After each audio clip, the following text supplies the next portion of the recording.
इसमें हम लोग कौन सा सब्जेक्ट पढ़ रहे हैं? पत्र लेखनासाठी उपयुक्त मायने। हाँ, अभी पहला कॉलम यहाँ लिखा है जिला पत्र लिहायची ती व्यक्ति, सिर्फ हाथ ऊपर करेंगे। इसका मतलब क्या है? जिला पत्र लिहायची ती व्यक्ति मतलब जिसको पत्र लिख रहे हैं। हाँ, जिसको पत्र लिख रहे हैं वो कौन होगा? वडील आई। वडील या तो फिर आई। सीधा अगला कॉलम है हम लोग का पत्र लेखक, हाथ ऊपर करेंगे। पत्र लेखक का मतलब क्या? अभी जोर से बोलो। हम खुद है। हाँ, मुलगा या तो फिर मुलगी। तीसरा कॉलम सिट डाउन। शुरुआतीचा मायना, अभी खत हम जैसा स्टार्ट करेंगे उस वक्त शुरुआती का जो मायना होगा वो स्टार्ट कैसा करेंगे, खत लिखना कैसा शुरू करेंगे वो तुम लोग आज बताना है। तो शुरुआतीचा मायना कैसा स्टार्ट करेंगे? हाथ ऊपर करेंगे। अमीना, शबनम, शुरुआतीचा मायना क्या लिखेंगे? इसकी मायने कुछ बताएगा? श्रेष्ठ, शाह, नमस्कार, विवेक का? हाँ, विवेक विषय पूरा नमस्कार विवेक विषय। गुड, बैठ जाओ। अगला कॉलम है शेवटचा मायना। अभी जिससे हम लोग खत लिखते हो आखिरी खत्म करेंगे उस वक्त जो मायना लिखा जाता है आखिरी का, उस वक्त हम लोग क्या लिखते हैं? उर्दू में जैसा लिखा जाता है आपका, आपकी, उस तरह से मराठी में क्या लिखेंगे? हाथ ऊपर करेंगे। आपला, आपली, तुमच्या, तुमची। गुड, बैठ जाओ। अगला आखिरी कॉलम है अभी स्वाक्षरी। जब हम खत्म करते हैं खत उस पर अपना और उसके नीचे साइन करते हैं, दस्तखत करते हैं, तो उस पर हम लोग क्या लिखेंगे? घरगुती नाव। घरगुती नाव कैसा होता है? मिसाल के तौर पर बताया। बैठ जाओ। शबनम, जो अपने घर में बुलाते हैं जैसा हाँ, बैठ। गुड। इसी तरह से हम लोगों को फिर आगे खत लिखना है। समझ में आया?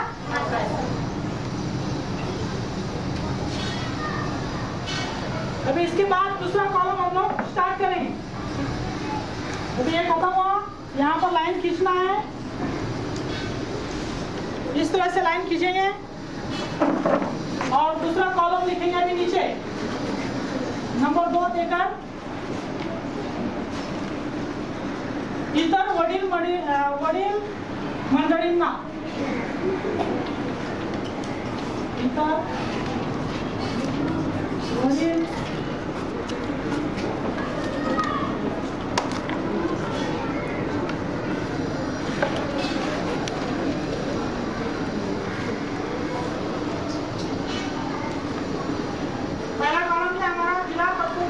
व्यक्ति है। नंबर 2 के कॉलम में हम लोग लिखेंगे इतर वडील मंडळींना। अभी इसके देखो, इसका मतलब समझ लेती, मायने समझ लो। इतर अच्छे से हम लोगों ने पहले लिखे वडील और आई। आई मतलब वादा और वालिद। हमारे यहाँ कौन है?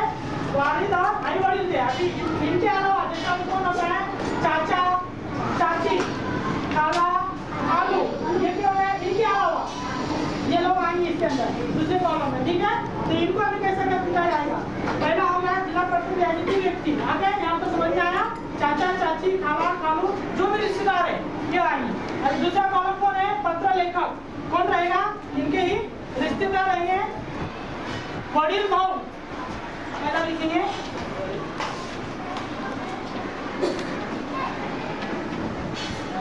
वडील भाऊ।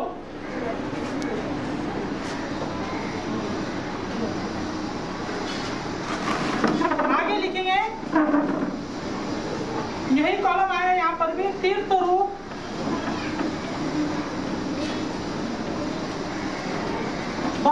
डॉट। यहाँ पर भी अभी यहाँ लोगों ने शी लिखा था, यहाँ शी नहीं लिखे, सिर्फ लिखेंगे सा, न, वी।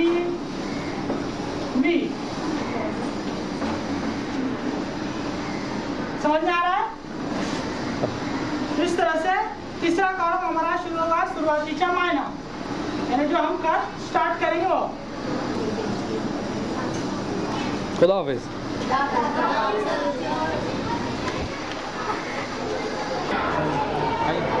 अस्सलाम वालेकुम।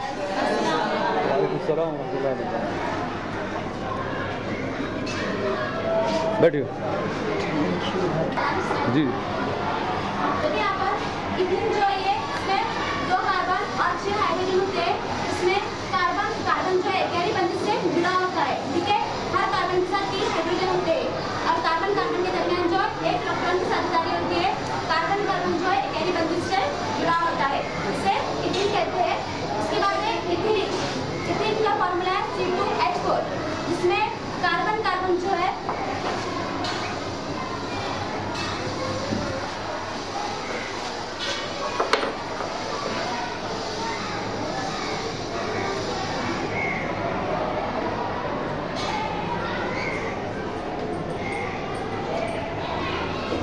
इथिलीन का सकता है C2H4, जिसमें कार्बन के दरमियान क्या होती है, दोहरी बंदिश होती है।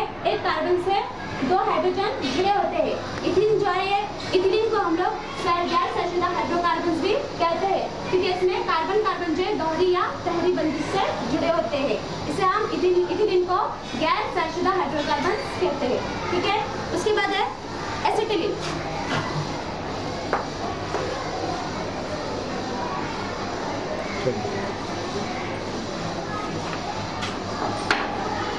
एसिटिलीन का सकता है C2H2, ठीक है।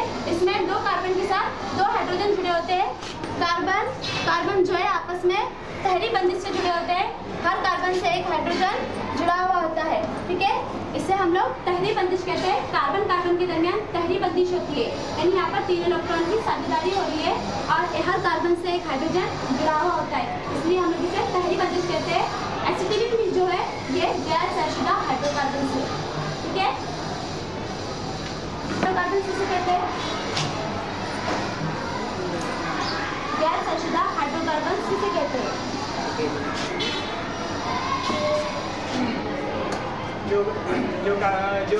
जो मुरक्कबात दोहरी और तहरी बंदिश से बने उन्हें गैर संशीधा हाइड्रोकार्बन कहते हैं। बोलो, गैर संशीधा हाइड्रोकार्बन।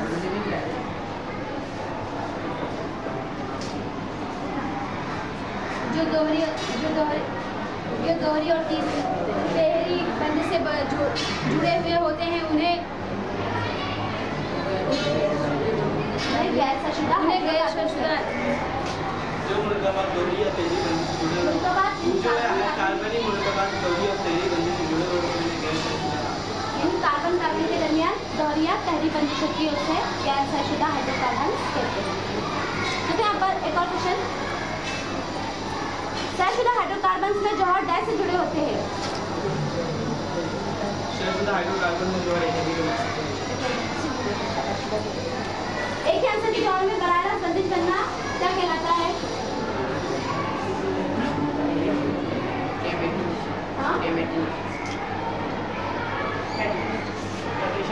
कैटिनेशन। एक ही आंसर के जौहर में बराबर बंदिश बनना कैटिनेशन कहलाता है। एरोमेटिक हाइड्रोकार्बन डैश में होती है। एरोमेटिक हाइड्रोकार्बन में डैश होती है। जंक्शन कैसे होती है एरोमेटिक हाइड्रोकार्बन में? कैसे जंक्शन बनी होती है एरोमेटिक हाइड्रोकार्बन में? कैमरे से घबराओ नहीं, बोले जाओ। एरोमेटिक हाइड्रोकार्बन हाइड्रोजन में बंद जंजीर, हाइड्रोकार्बन में बंद जंजीर। शुक्रिया, खुदा हाफ़िज़। सलाम, वालेकुम सलाम वरहमतुल्लाहि वबरकातुहू। बैठो।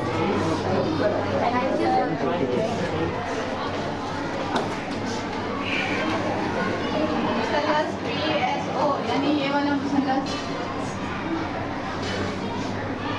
बराबर POS में ये कायमा साबिया है अपने पास। तो हम लोग पिथागोरस के मसले के से क्या होगा? पिथागोरस का मसला क्या है?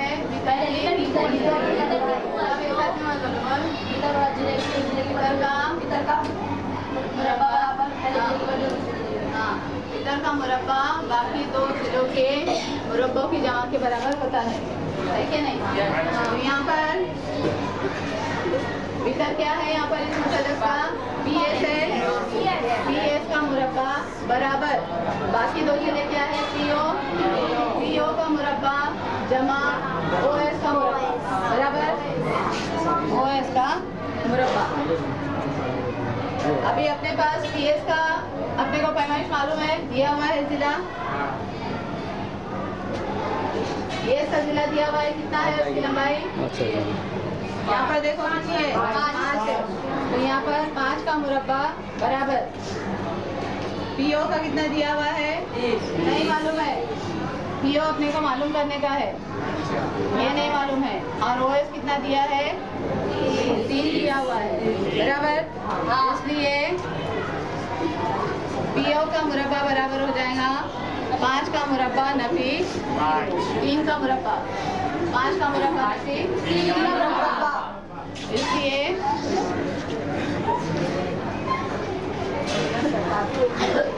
PO का मुरब्बा बराबर 5 का मुरब्बा यानी 25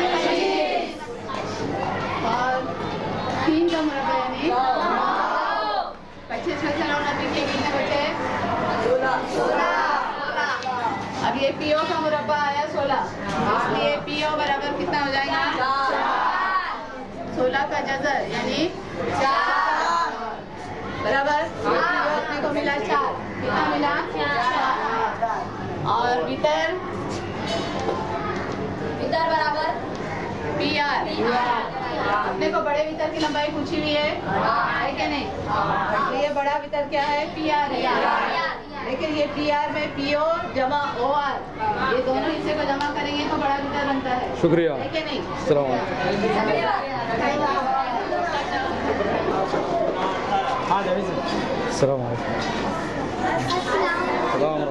बैठिए। ये सब क्या है? 2 के गुना में आने वाले अदद। बैठिए। कौन से? 4, 6, 8, 10, 12, 14, 16, 18, 20, 22, 24, 26। इस तरह से सबके सब अदद कौन से? 2 के इजाफ है। कौन से? 2 के इजाफ है। तो 2 के तकसीम पदरी का कसौटी का उसूल क्या है? कौन बोलेगा? 2 से तकसीम पदरी का उसूल। हाँ 0, 2, 4, 6, 8।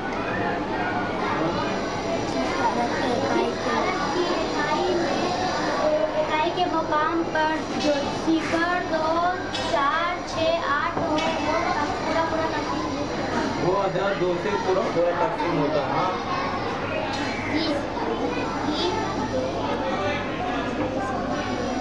हाँ जिस अदद की इकाई के मुकाम पर 0, 2, 4, 6, 8 हो वो अदद 2 से तकसीम फजील होता है। ये 2 से तकसीम फजील की कसौटी है। तो कौन कौन से अदद 2 के इजाफ? 2 का 4, 4 का 6, 6 का 8, 8 का 10, 10 का 12, 12 का 2, 4, 6, 8 ऐसा मत 2 का 4, 6 का 8 ये थोड़ी। 2, 4, 6, 8, 10, 12, 14, 16, 18, 20, 22, 24, 26। 5 की कसौटी 5 की। जिस अदद की इकाई के मुकाम पर 0, 5 होता है वो अदद 5 से पूरा तकसीम होता है। शाबाश। पीछे कौन बनेगा? हाँ बोल। 5 की तकसीम पदरी का उसूल।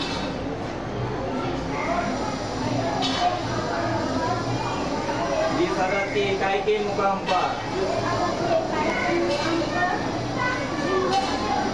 थोड़ा बुलंद आवाज।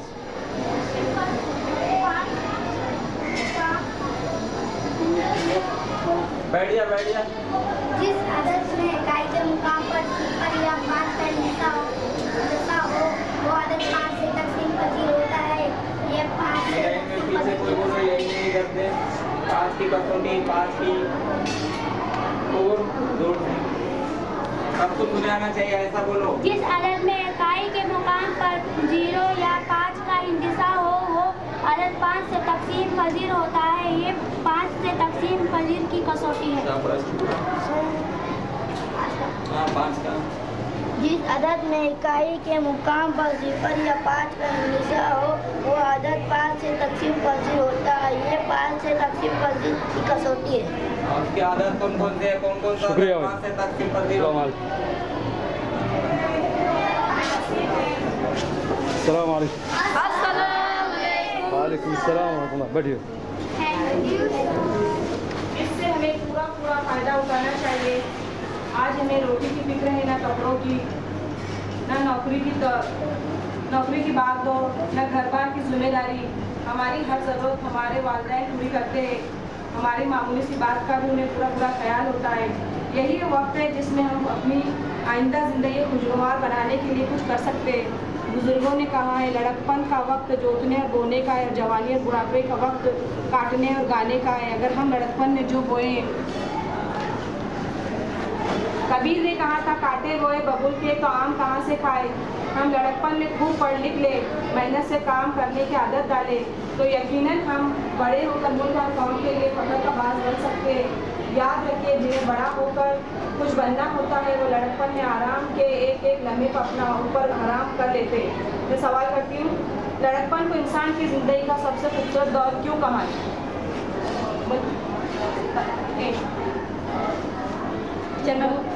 मुझे इस दौर में इंसान को खाने कमाने की फिक्र नहीं होती है, और दौलत शहरत लालच की नहीं होती है। हाँ, इस सबक में बच्चों को किन खूबियों का जिक्र किया गया है? बच्चों की बच्चा मासूम होता है, बच्चा मासूम होता है, क्या सवाल है, इस सबक में बच्चों को किन खूबियों का जिक्र किया गया है? कौन बोलेगा? बच्चा मासूम होता है, बेफिक्र रंज गम का एहसास नहीं होता है। वह अमीरी गरीबी ने नस्ल झगड़े के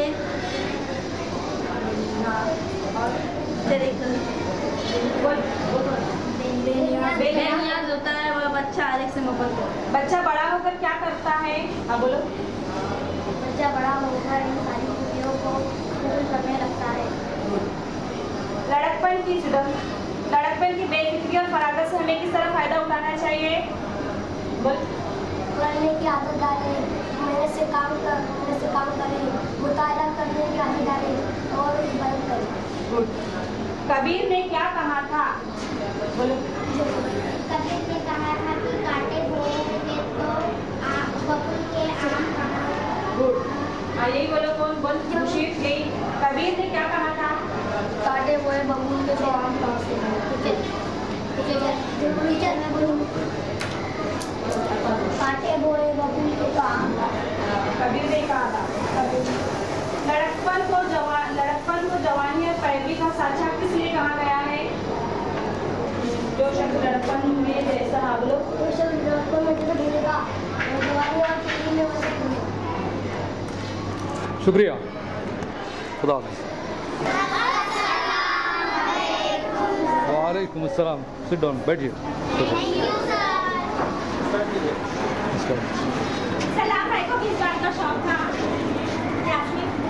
सलाम भाई को कूपन जमा करने का शौक था। बोलो सपना।